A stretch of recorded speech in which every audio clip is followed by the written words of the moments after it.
It is my thesis, my hypothesis that things have changed dramatically over just a decade. All right, dating apps, social media. Okay, things have changed dramatically. No contact is now basically forever. That is my hypothesis. And every man must get to a point where you don't ever watch another one of these no contact contents again. You don't need any other strategy to get them back. That is my hypothesis. So let's go with the first one. Let's check this message out. So I was with my ex for over a year. We broke up a little while back, and I went straight into no contact. She reached out on Christmas, wished me and my family well, and I replied, but we haven't talked since. Now I'm stuck. Should I reach out once, or should I just let her go?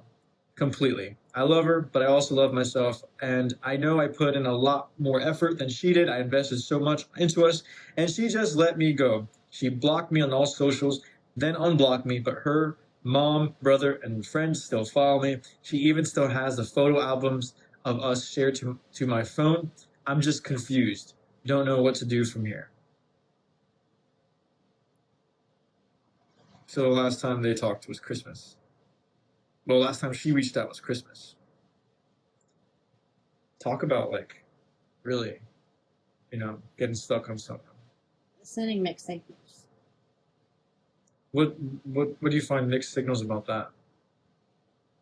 She initiated no contact, but she's the one who's breaking it. And No, he initiated no he contact. initiated no contact. Yeah, but she broke it. Like last time essentially was on Christmas. She still wants it. On Christmas? I really doubt it. Not on Christmas. I mean, on Christmas, but if her entire family's still following him. Honestly, it's really normal. Is that? Yeah, you'd be surprised. I didn't know that. So from my experience, when the partners broke up with my siblings, that I know of, shoot, did they? I unfollowed. I would too. I unfollowed them because I don't want to see them on my feed. It's weird. Okay, shoot. But the way that he talks about her already, I feel like he's answered his own question. He holds resentment. You're not going to get past that. He put in all the work. Yeah. He did everything.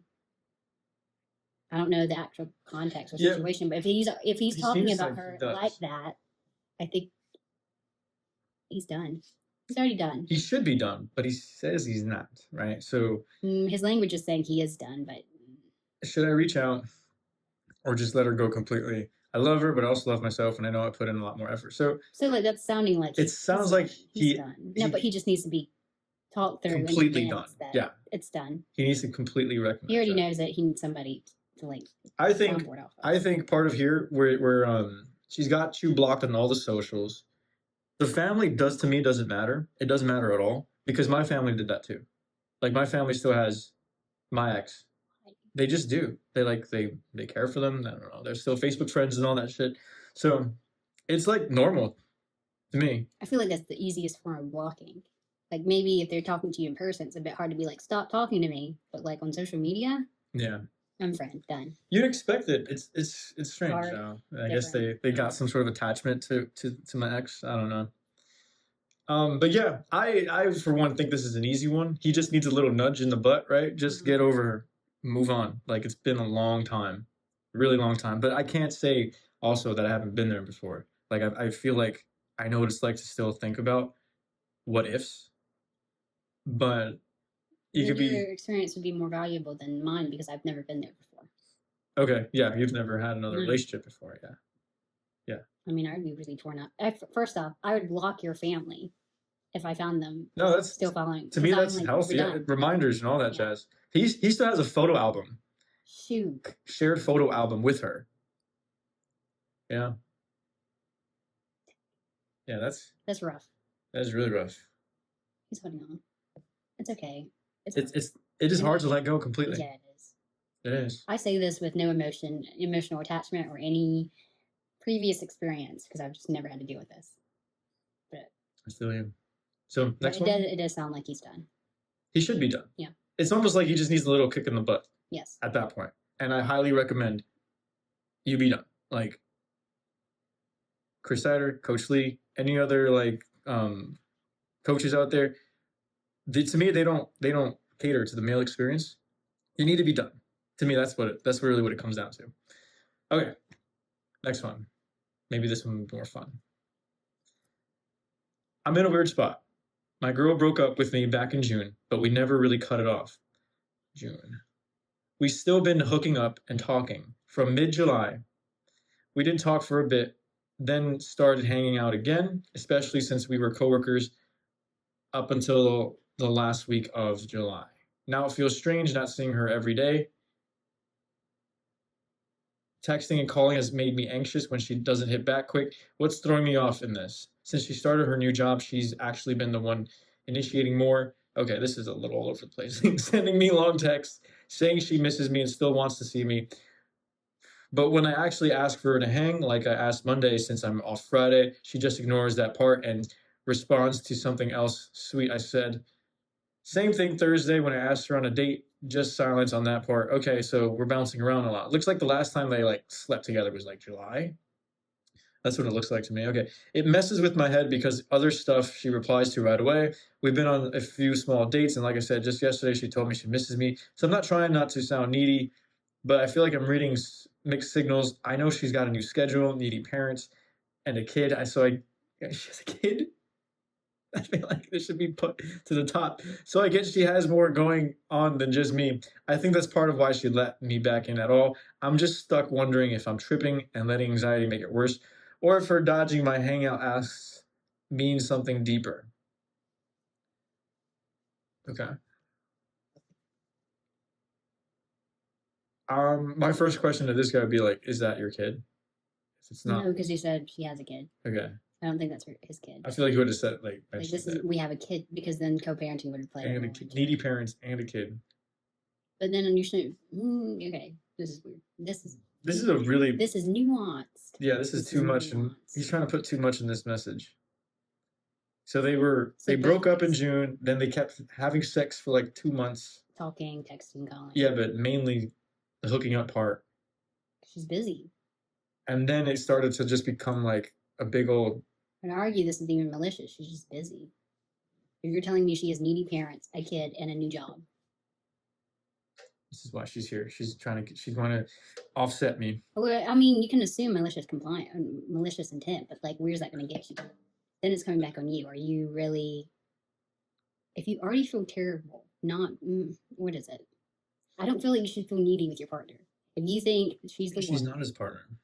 I know, but that's where I'm imagining it. Like if it was just a casual thing, then this would not be a problem, right? You just hook up and be done. Clearly, it's not a casual thing. It's not a casual thing because he mentions a couple of times that he's getting anxious. No. Letting my anxiety can make it worse, or if her dodging my hangouts means something deeper. It means she doesn't want to have a relationship. To me, that's what it means. She's not ready for it. She doesn't care for it. Or personally, I think she's stringing him along. I think it's really obvious. He needs to cut it. If he's getting anxious, that's a huge problem. You're wasting energy on building a new life or a new relationship or a new identity, whatever the hell it is. And I know you're saying it's not malicious. No, they talked about it being over. You said back in June. Yeah, he said on the spot. Like it's defined between the two that they've ended it, that they're done. My girl broke up with me back in June, but we never really cut it off. See, I think that's that's breadcrumbing when you're like. That's what I'm saying. I think she's stringing him along. So she broke up. She initiated the breakup, but she's still taking and like whatever he gives. Yeah, but not everything, and it's making him anxious. And it seems like it's dwindling, right? So at first she was accepting sex. Even I'll take the sex. I'll take that. Okay. Oh, you still want to take me on dates? I'll take that, but we're still broken up with. You know what I mean? And then it got to just text. And then it became like less and less of her appearing at all in his life. Yeah, this is why I'm saying like no contact, move on forever. Yeah, you gotta cut it. It should not make you anxious.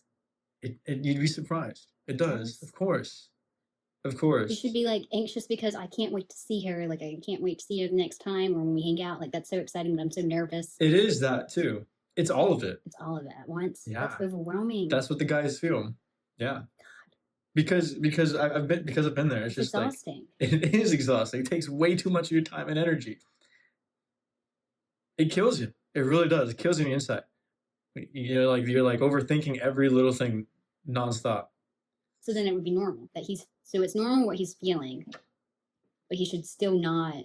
He should put it into somebody who's like giving him the time. It's not abnormal either. Like it's not that he should or shouldn't be feeling this. He just hasn't been given the kick in the right direction, which is fucking cut it. Just cut it. She's already going to do that for him. She claimed to have done it for him. Yeah, but now it sounds like he's weaning off even further. Oh yeah, she's weaning off for sure, but on her time, in her way. It needs to be in his time too. If he's asking and reaching out for help, my advice is, you literally just gave it to her on a silver platter. Like, you know what I mean? She just weaned off of you on her time, the way she wanted.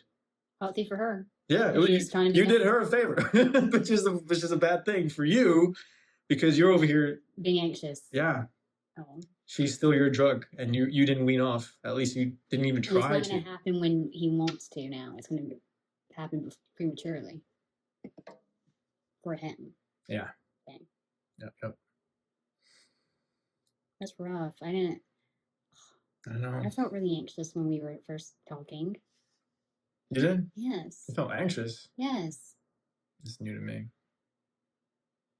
Okay. Let's go to the next one. All right. So, bro, I don't even know what the stage is anymore. It's been 30 days since she blocked me, and I've been doing all the right stuff. Crying it out, hitting therapy, reading, journaling, even posting progress pics online. Good for you, bro. Good for you. But the thing that eats at me is everywhere I look, the culture is just replace. No one's talking about actually growing with someone anymore. Just move on to the next. Meanwhile, I sat here, reviewed everything, owned my mistakes, I've actually leveled up, but with no contact, you never know if you're doing the same.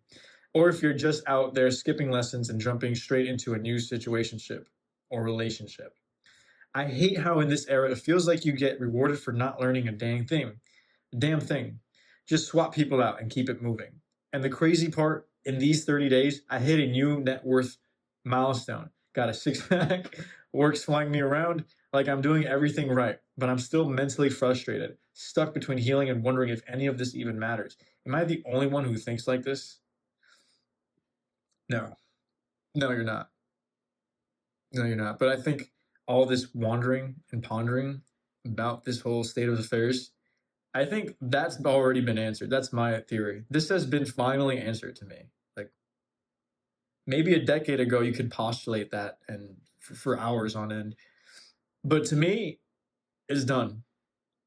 It's done. Like, the game has changed.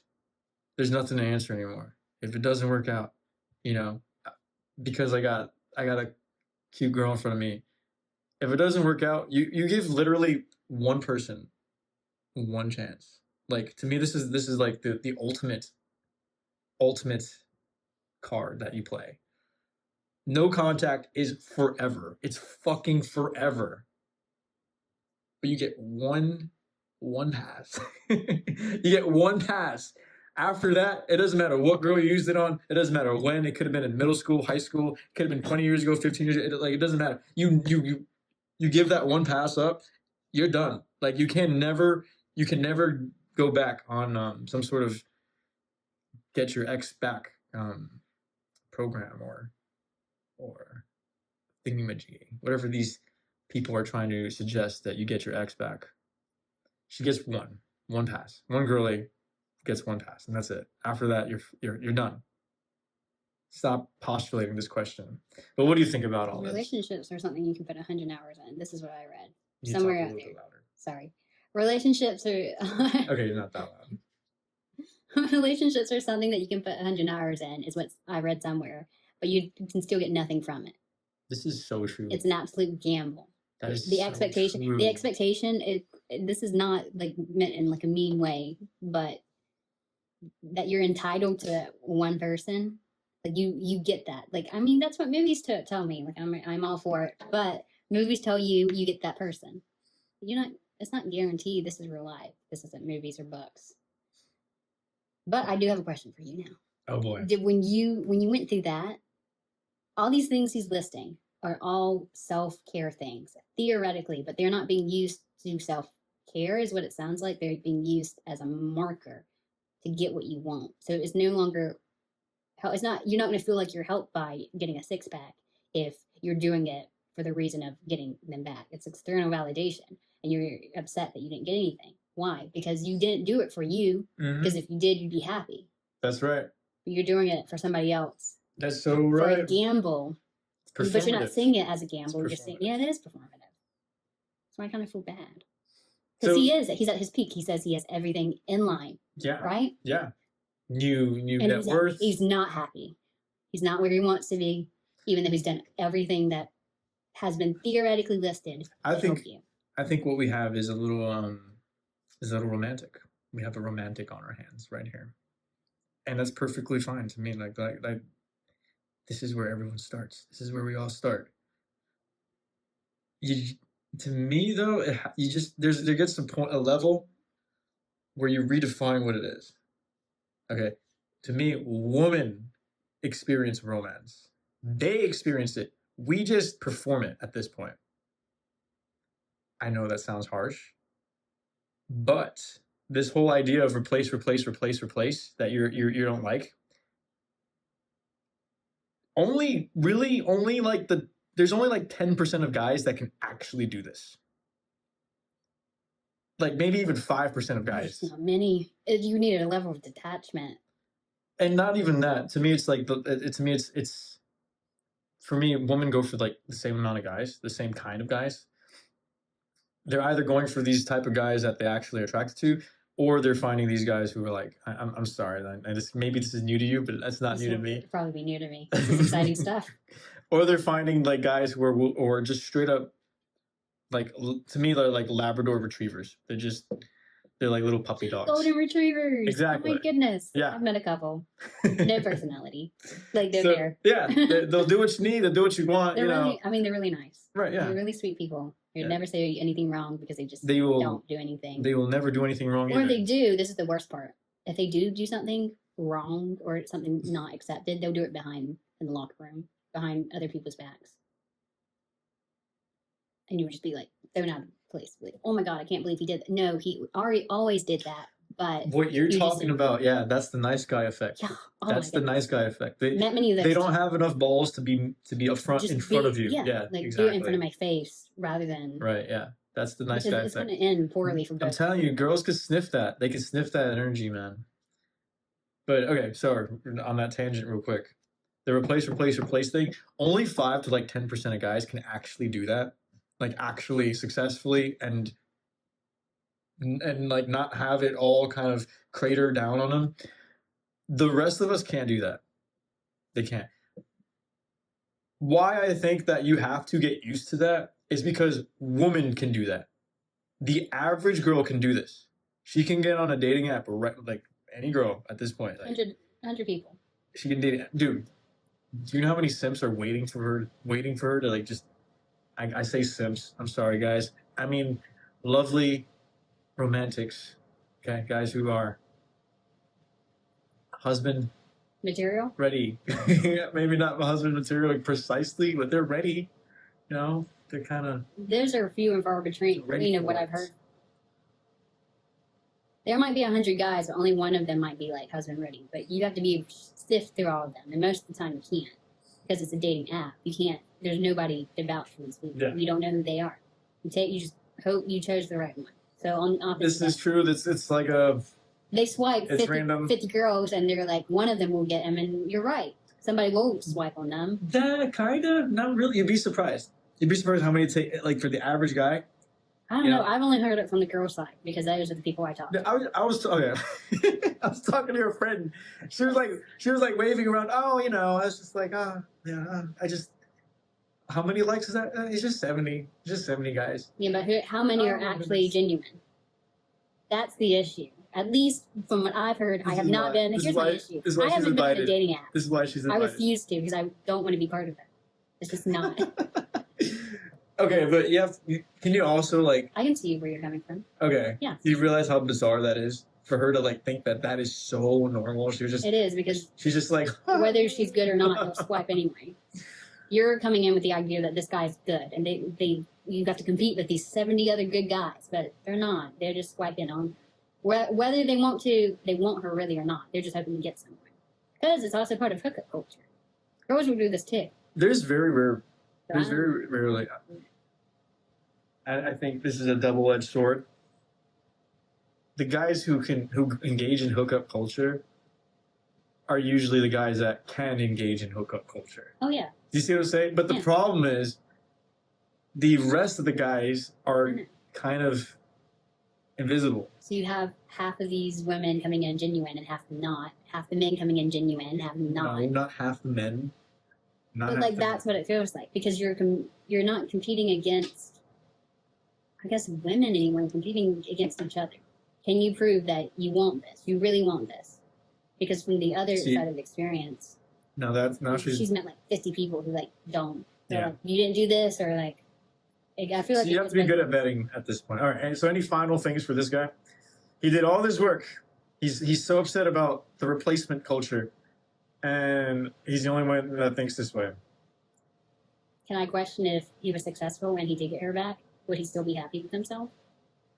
Would he still be happy that he did the meditations and the six pack and the better job or whatever? Yeah.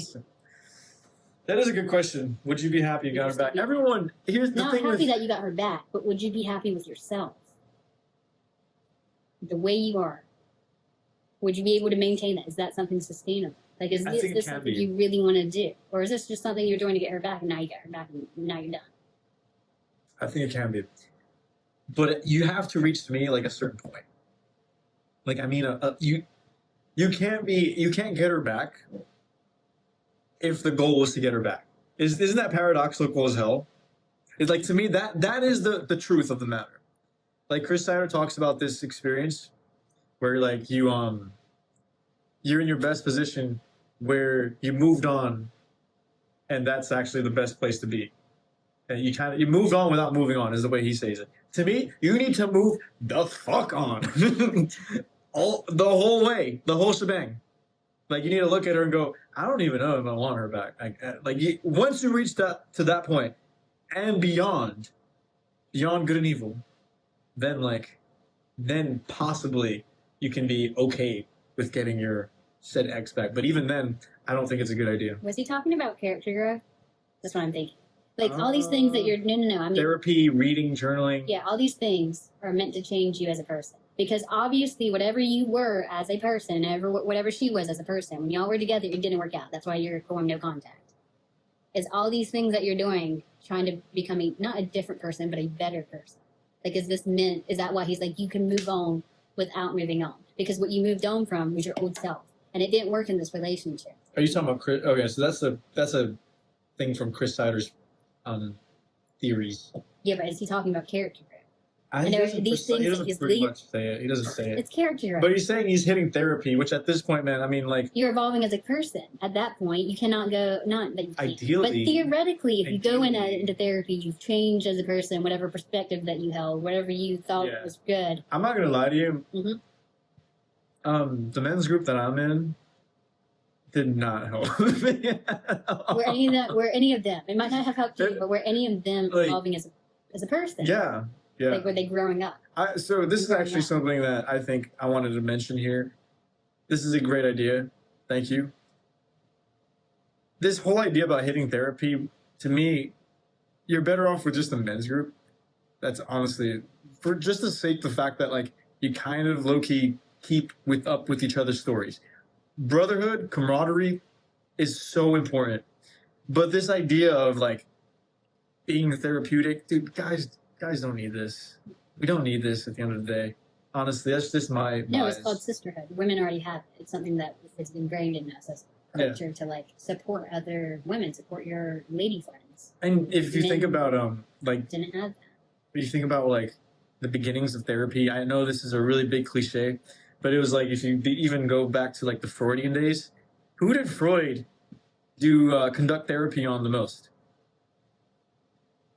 Who do you think?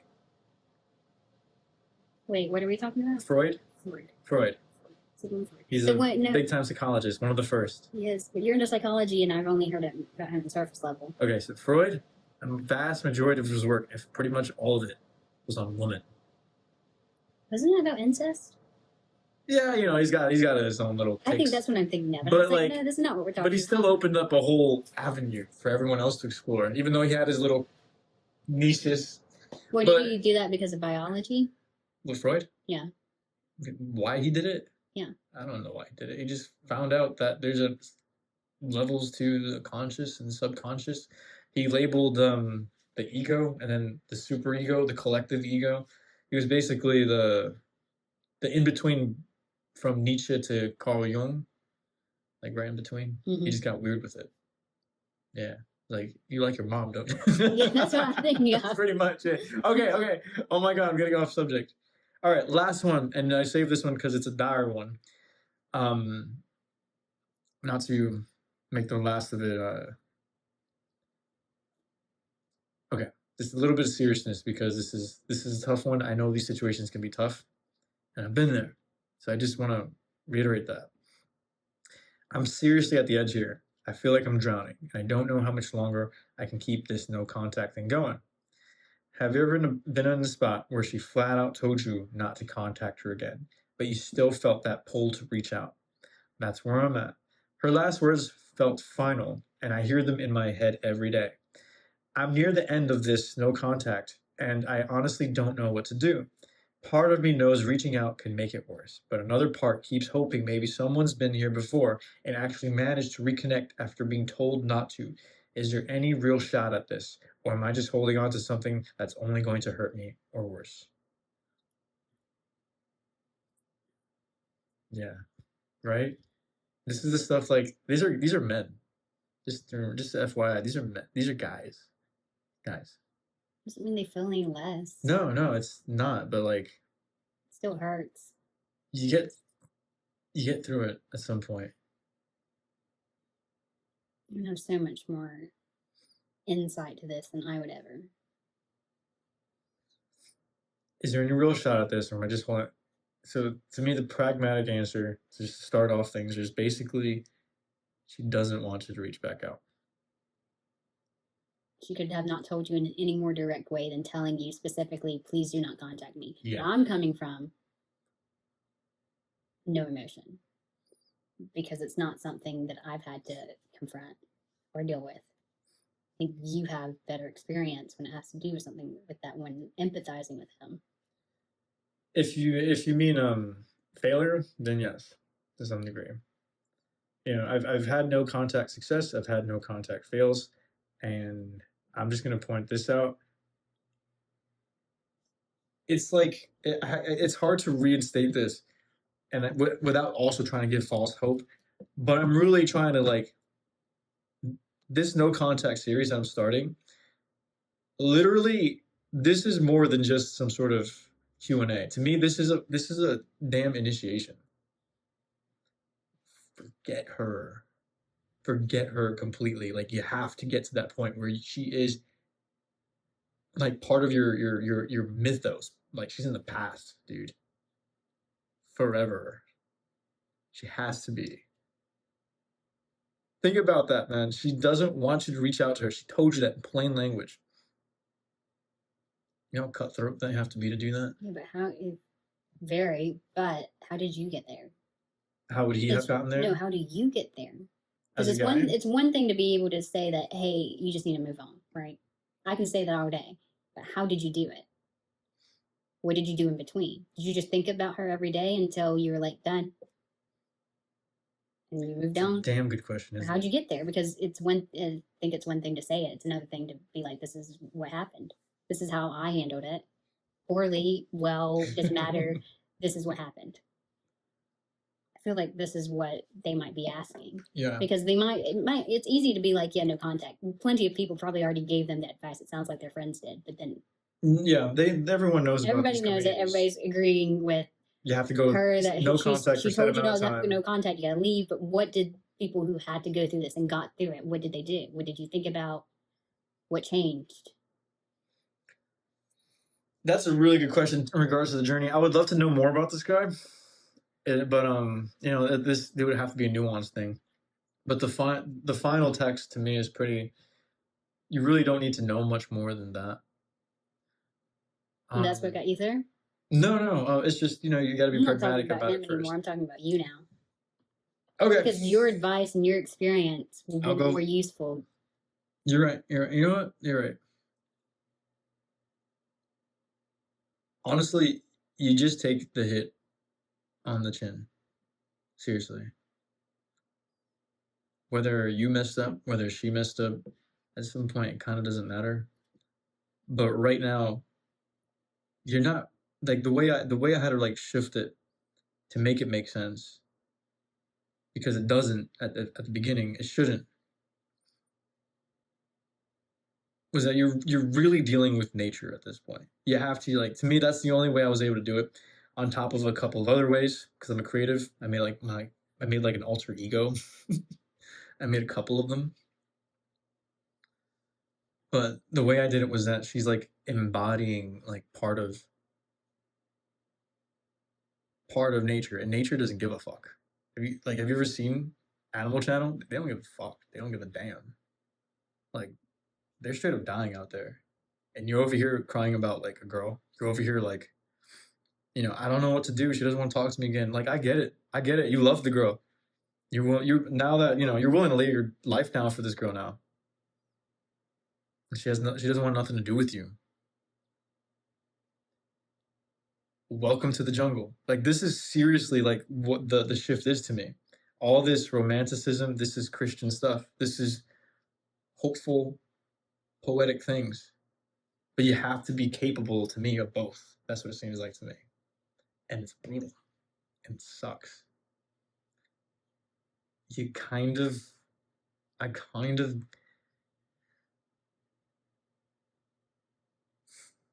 yeah, yeah. You're not the same after that, but yeah, at least you're capable of both now. Rather than being flustered and being moved by and this is where I come in. This is where my take comes in. Flustered and moved and tossed around by honestly with much love and respect by honestly a creature that at this point is granted everything in this culture at a whim at a whim and that's even harder to like actually digest. So welcome to the manosphere, welcome to the jungle, and also welcome to the new reality. So just don't get bitter. That's all I could say. That's all I could really advise is because that was my only regret is that I got bitter. I got really bitter during that time, and that just doesn't no good. It doesn't. But you're back when you have a sense of humor again. That's how to me how you really know you're back is when you can self-deprecate and you just don't care. Like you don't care. But yeah. What would you say to that if you had to? Because I don't know if you've ever heard of such a situation. No, your metaphors make a lot more sense now. My metaphors. The animal kingdom. I didn't know where they was coming from. Oh, okay. Oh, okay. You've had this conversation in your mind before, but a lot of things that you say are coming from something that you've already talked about to yourself. So when you tell other people, it makes sense to you. Right, yeah. But it's still missing the context. Your context. Yeah, to make it make sense. Mm-hmm. Okay. So yeah, that's the answer. Yeah, you are holding on to something that's truly going to make it hurt worse. You are. That's what it is to me. All right, I think we got it. All right, honestly, feelings suck. they kind of do. They really do. But there are when they're good, they're good. But when they're bad, they're bad. You can't have your highs without the lows. Yeah. You really can't. It really sucks. But you can learn to manage them. At the very least, you can learn to ride the waves. You can learn to identify it and recognize it. It becomes easier when you know what's happening. Yeah. It's not out of nowhere. You can't change it. No. But you can like kind of like groove with it and like dance with it, At the very least. All right. Deuces.